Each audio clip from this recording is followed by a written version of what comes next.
દેશ ન વધે પણ ધન સંપત્તિ વધે તેવી શુભકામના. ઈ વાત સાચી છે, સંપત્તિ વધે પણ પેટ નો. તો ગયું વરસ ગમે તેવું ગયું હોય પણ નવું વરસ તમને ગમે એવું જાય એવી શુભેચ્છા. સવારમાં જ્યારે ઉઠી નહોતી, આમ તો જાગી ગઈ હતી, પણ તોય મનમાં એવો વિચાર આવતો હતો કે પહેલાના સમયમાં કેવું હતું, મમ્મીના ઘરે હતી ત્યારે કે સવારમાં વહેલા 4 વાગે ઉઠવાનું અને ઉઠીને મમ્મી બધેથી વાળી ચોળી નાખે, કચરા પોતા કરે ને એવું બધું કરે. એટલે મને મનમાં એવું થતું કે વહેલા ઉઠીએ ને તો આખું વરસ વહેલું ઉઠવું પડે, એટલે હું ચાય કરીને થોડીક મોડી ઉઠતી બધાય કરતા, એમ કે આખું વરસ મોડા ઉઠવા મળે એમ. અને મમ્મી છે ને એ કોઈક ભાઈ એમ ઘંટડી વગાડતા વગાડતા સાયકલ ઉપર આવે અને ઈ ભાઈને કંઈક પૈસા આપે અને મૂંગા મોઢે એન પાસેથી કંઈક પડીકી લઈ લેતા.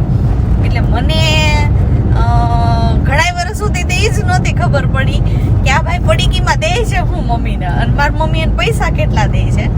પછી સબરસ કે એવું કંઈક એને કે સબરસ એમ. હવે તો એવું મેં સવારમાં એ ભાઈને યાદ કર્યા કે પેલા એવા કોઈ ભાઈ આવતા એમ. હવે એવું કાંઈ રહ્યું નથી, કદાચ ગામડાઓમાં આવતા હોય તો ખબર નથી. મને તો આજે કાંઈ એવું લાગ્યું નહીં કે કોઈ એવું ઘંટડી વગાડતા આવતા હોય કે એમ. ટૂંકમાં છે ને આપણા ભારતીય તહેવારો એવું બધું સૂચવે છે કે સોની છે મોટો વેપારી કહેવાય, તો તહેવાર ઉપર એનોય ધંધો હાલે. હવે માણસો કોળિયા દીવડા ને એવું બધું લેતા હોય તો નાના વેપારી હોય, કુંભાર છે બધા, એનો વેપાર હાલે. અમુક તહેવાર ઉપર ઝાડુ લેવાની પ્રથા હોય એનો વેપાર હાલે. હા, નાનો જે માણસ હોય રોજગારી કરતો હોય, મીઠું વેચવા વાળો, તો એનો એક દિવસ આવે કે એનો ધંધો ખૂબ હાલે. આવા બધાએ આપણા સંસ્કૃતિની અંદર એવા બધા જે કે પ્રથાઓ પાડી છે ને એની પાછળનું કારણ એ છે કે કોઈ નાનો કે કોઈ મોટો માણસ એના ધંધામાં કાકી રહી જાય નહીં. બધાની દિવાળી એનું બેસતું વર્ષ ખૂબ સારું જાય, આવો એક સરસ મજાનો હેતુ હોય છે. આ હેતુને અનુલક્ષીને સબરસ લેવું કે ઝાડુ લેવું કે પછી સોનું લેવું, આવા બધા તહેવારો આરે વાત જોડાયેલી હોય છે, આવું હું માનું છું. બરાબર છે. મારી મમ્મી ફટાકડો ફોડે ને એટલે હું જઈને ફટાકડો ફોડી આવતી. આમ ખબર ન હોય કે આ બધું શું કામ કરે છે, પણ મમ્મી કરે એટલે હું જઈને બધું કરતી એવું બધું. અને બેસતા વર્ષના દિવસે સરસ મજાના તૈયાર થતા, નવા કપડાં પહેરતા ને એવું બધું. અને એમ વિચારતી કે બેસતા વર્ષના દિવસે જો ક્યાંક બહાર જવાનું થયું હોય તો આખું વર્ષ બહાર જવું પડશે એવું વિચારતી. પણ હવે આ બધું થોડુંક ધીરે ધીરે બધું પૂરું થતું જાય છે. આજે સવારમાં ઉઠતા હોય તેવા વિચારો આવ્યા હતા કે પેલા કેવું હતું, આવું બધું મમ્મી કરતા એવું બધું આપણે રીત રિવાજ પ્રમાણે બધું કરતા. અને આજકાલ તો આપણે જોઈએ જ છીએ કે બધાને બેસતું વરસ હોય એટલે મોટા ભાગે ફરવા જવાનું ક્રેઝ વધી ગયો છે કે ભાઈ બેસતા વર્ષના દિવસે બધા ફરવા જાય. પણ ખરેખર મને આજે એવો જ વિચાર આવ્યો હતો કે બેસતા વર્ષના દિવસે એક જ દિવસ એવો હોય છે કે જે દિવસે આપણે બધાને મળી શકીએ. એટલે બધાને યાદ કર્યા સવારમાં. અને ખાસ તો રીત રિવાજો મને સવારમાં યાદ આવ્યા. ને તો આજે બેસતા વર્ષના દિવસે અમે ફરવા જ નીકળ્યા છીએ અને ફરવા જઈએ છીએ સાસણગીરના રિસોર્ટમાં. ત્યાં રિસોર્ટમાં જઈને આપણે જોઈએ કે કેવો રિસોર્ટ છે, કારણ કે પહેલી વખત એ જ રિસોર્ટમાં જઈએ છીએ. આની પહેલાં ગયા હતા એ નથી, બીજો છે. એટલે રિસોર્ટમાં ગયા પછી અને ખરેખર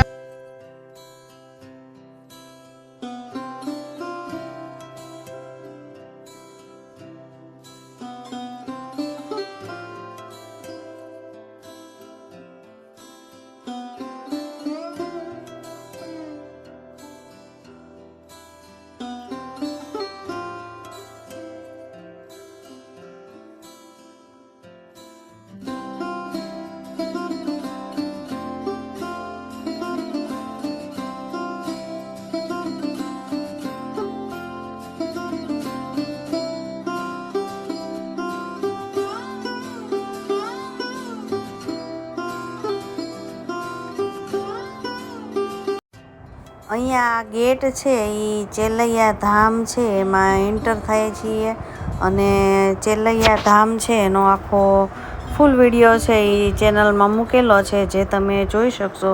એમાં ચેલૈયા છે એમનું મંદિર અમને અને એને જે માથું ખાંડવા માટેનો ખાંડણીઓ હતો એ આવું બધું બતાવેલું છે.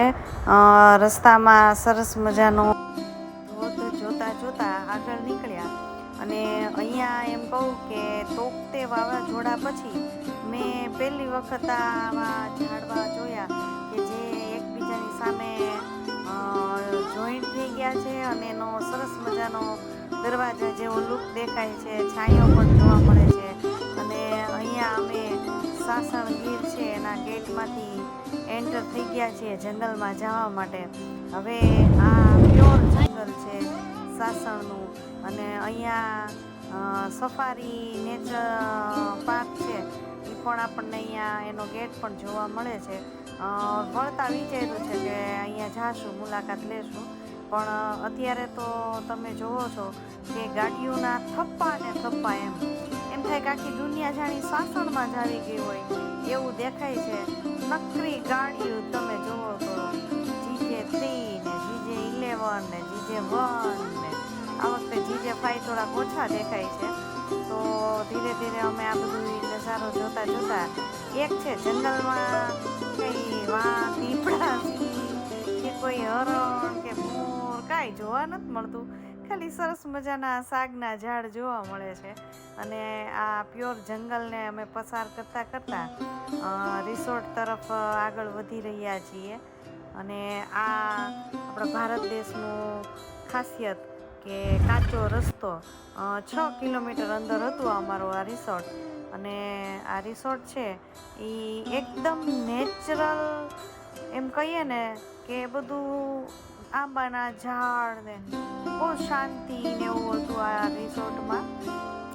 5-6 કોટેજ જ હતા અને સરસ મજાનું આમ શાંતિવાળું હતું, છાંયો આંબાનો. જે લોકોને નેચર ગમતું હોય ને એના માટે સારું હતું, કારણ કે એ તારે ઝાડવા નીચે ખાટલા નાખી અને તમારે સૂવું હોય તો પણ તમે અહીંયા સૂઈ શકો છો. તો અમે લગભગ 9 વાગે નીકળ્યા હતા તો 12 વાગે અહીંયા રિસોર્ટમાં પહોંચી ગયા હતા, જ્યાં અગાઉથી મારી બેનને એ લોકો તો આવી જ ગયા હતા.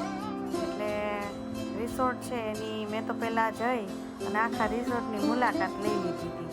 અને પછી રૂમ છે એ પણ તમે જોઈ શકો છો કે ખાટલા ને એવું, ગાડલા ને એવી સગવડ સારી હતી. એમ ટૂંકમાં રૂમ છે એ એક હતું.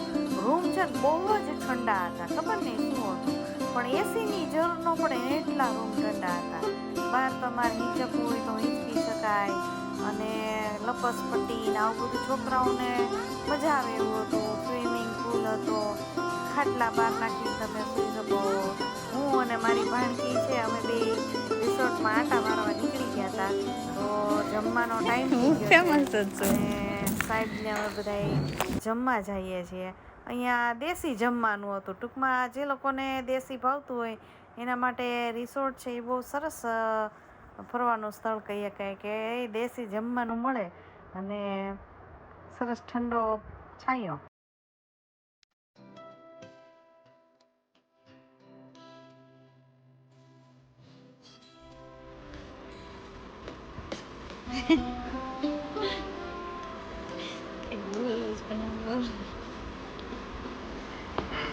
વેકેશન વાળો હતી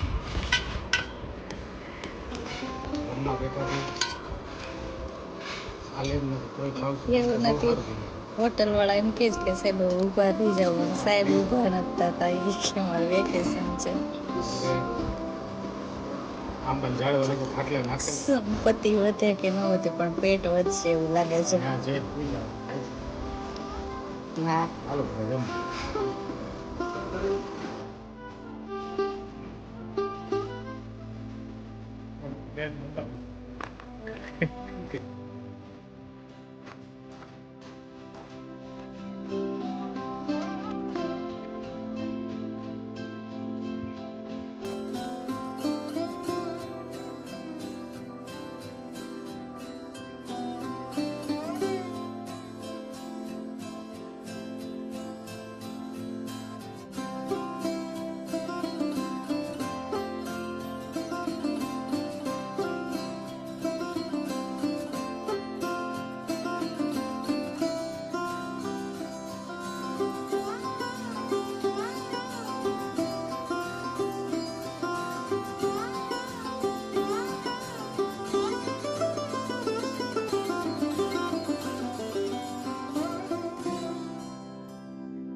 ખાવ છે કે ખાટલો? સાહેબ તો બહાર નીકળી ગયા, પણ સાંજ પડીને એટલે છોકરાઓ છે ને એ રૂમમાં ગરી ગયા. અહીંયા મારો છે એ મોબાઈલ લઈને 4 ગાડલા નાખીને 1500 છે 4500 રૂપિયા પલંગ ઉપર પડ્યા છે. દિવસે થોડોક થાક હતો અને જરાક ગરમી જેવું લાગતું હતું, એટલે બીજા બધા બપોરે સ્વિમિંગ પુલમાં મજા માણતા હતા. અને હવે જ્યારે બધાય વયા ગયા છે ત્યારે હું અને સાહેબ છે એ સ્વિમિંગ પુલ છે એની મુલાકાતે આવ્યા છીએ. મેં કીધું સાહેબ હાલો ખરા ઘડીક આપણે આટો તો મારીએ. એટલે અમે બહાર પાછળ જોયું તો સરસ મજાનું ખેતર હતું અને સ્વિમિંગ પુલ છે. આમ તો પાણી ઠંડુ છે એટલે અત્યારે કાંઈ નાહવાની ગણતરી નહોતી, પણ મેં તો તોય થોડોક ધૂબકો મારી જ લીધો હતો. આ કિડ્સ ઝોન હતું એટલે નાના છોકરાઓ છે એના માટે પણ સ્વિમિંગ પુલમાં અલગથી વ્યવસ્થા હોય છે. અને બાજુમાં છે એ થોડુંક ઊંડું હોય એટલે ત્યાં મોટા છે એ નાહી શકે. પણ હું તો હજી નાની જ છું એટલે હું કિડ્સ ઝોનમાં જાટા મારતી હતી, કારણ કે મને પાણી નહીં લાગે બીક, એટલે હું બહુ ઊંડામાં લગભગ નથી જતી. એટલે આપણે તો કિડ્સ ઝોનમાં આટા મારી લીધા અને થોડુંક મજા માણી લીધી સ્વિમિંગ પુલની.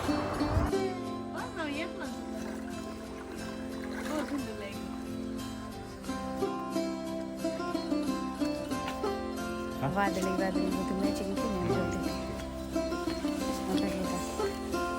હું એમાં ચશ્મા પહેરી લઉં.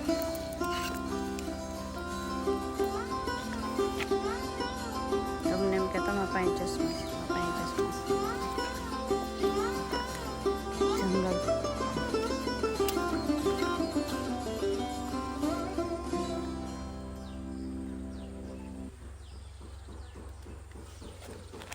તો હાલો અડધું પલળી લીધું, અડધું કાલ પલળ્યું, મૂડ નહોતો.